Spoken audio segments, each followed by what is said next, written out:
Hello, my name is Keith Kelley. I'm going to try to show you some simple things with the Spike Prime training so that I can show you some basic robot training that's going on. If you have any questions, I'll have questions at the end as well.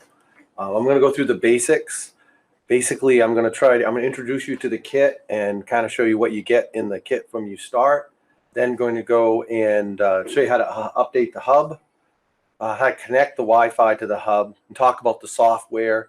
And then I'll end talking about the management, how you manage it in class. I've been using it. I've been teaching integrated technology since 2005 at Nokomis Regional Middle School.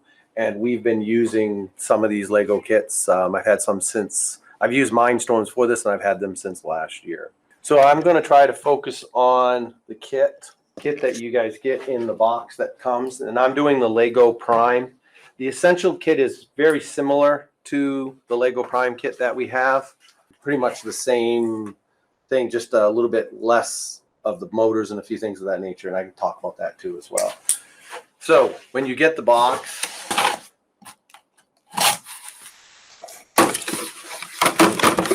you're going to get basically a complete Lego Prime robot kit.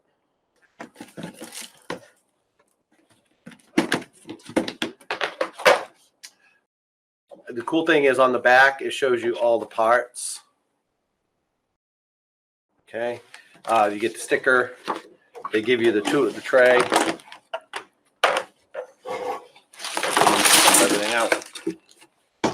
Everything's kind of color coded. Everything's labeled. The state also bought some extra kits. Bought you Prime Principal kits too as well. That just gives you some extra parts. All the bagging, if you look at the bag, everything is number coded. You get motors, you get your sensors, you get your brick, and your basic part. The bottom of the kit is where most of your parts will go. Your motor, take them out of the bags. Your sensors, the sensor you're going to get, you get a color sensor that can tell lights, can tell the difference between certain colors. You'll get a ultrasonic sensor, like this is like in essence a bat, the pinging noise. This can do distances, okay? You'll get a touch sensor or force sensor, okay?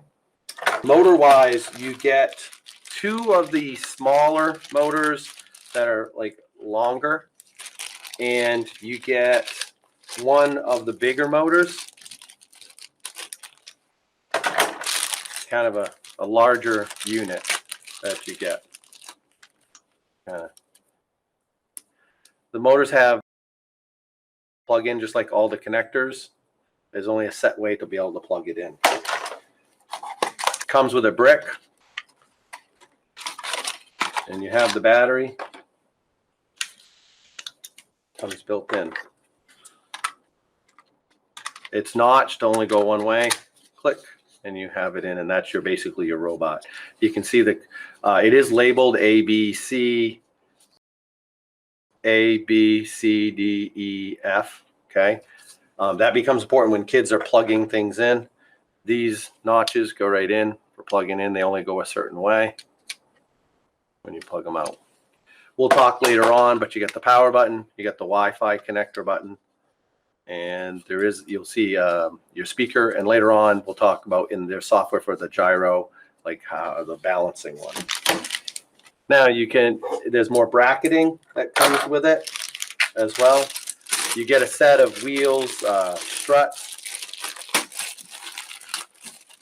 Basically, we dump these at the bottom of the kit so the kids can use them.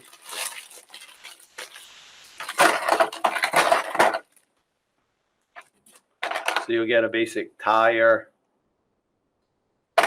basic struts. Just a little note, Legos they give you numbers, and they'll say this is a 3, this is 12. It's by the number of dots on it.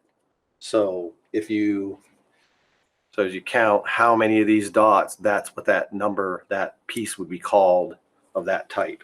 They come with labeling labeling on it. A couple things. This one, I'd recommend. This is the big sticker. You're going to put it, find a place on your box that you're going to want to put it on.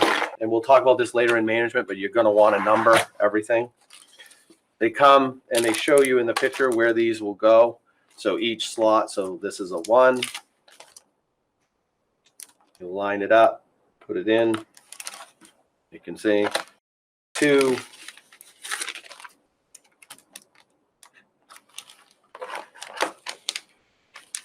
3 and 4.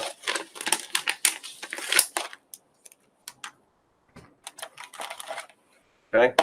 Once you have the box labeled, then you can, the pieces, the pieces fit right in. So for example, 1 set goes in. So if you cut, you can dump 1 and all the parts for 1 will go in there.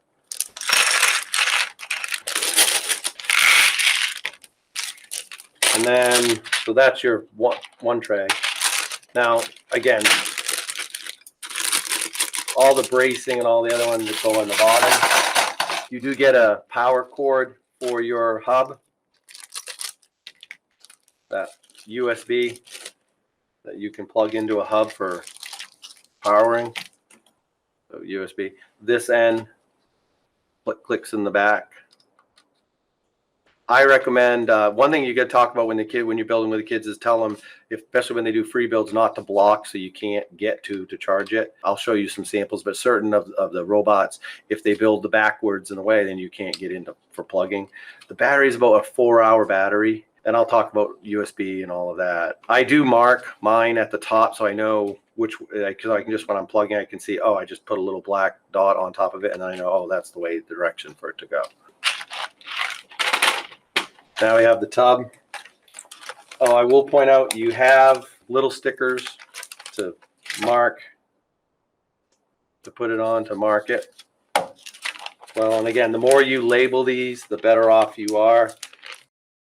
Come up with a naming convention because you'll have so many Legos robots in a thing. You can actually, so you can see mine. So I have tons. So everything is labeled by the numbers. I actually have been taking these numbers that are on the bags and using them, sticking them on my robots for that number as well.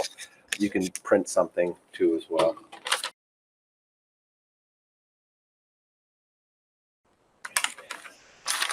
So I'm going to put on the rest of the stickers. So I put the rest of the stickers on, and I have my tub, and the same thing applies. Your kit does come with little elastics. See, they're little elastics. You might want to pull them out and keep them and then hand them out as they're being used rather than putting them in the kit. That's up to you. Now, they give you an extra pack, a 13, and these are like extra pieces. You can tuck that away. I have some tubs, some thin, narrow tubs, and I'll talk about this in management, but small, thin tubs at the bottom that I put these extra pieces are. You'll always find too is you're going to want to plan on every year at the end of the year adding a few pieces that you'll have a run on some pieces for some reason.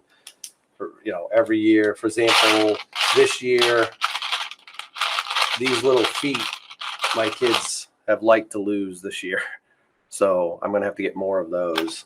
Or these little arm stretchy things, and then boom, put that on. And then you have your completed kit there. I recommend putting a number on them. I actually label the boxes too as well, and I'll show you. So I put a number on the box itself. I put a number on the side. I write it on so it's in multiple places. I put a number on the unit itself. And then I actually write numbers here underneath and on here, because what they'll do is they'll set this down and they'll grab another kid's thing, and in the end they'll have two of the same. They'll have two of the 1 through 4s and on the same one. So if you want to label as much as possible. Actually, in this one, the kid from box 12 has put the wrong one in there as well. So you can see But the more you can label, the better off you are. All of my bricks get labeled too as well. You do get this kit comes, so it's extra stuff for you. You can keep it off the side, but I put it right in with the kits.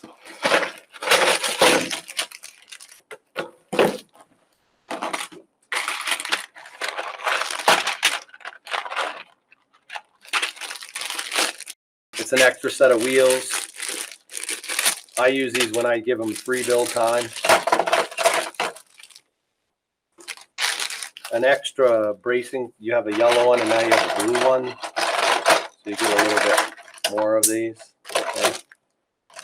We can take these motors, and there's little stickers too to place them on the motor, so you can label them too as well. I like to take this one and put it in number 3 where all the small ones are. Comes with the extra pouch.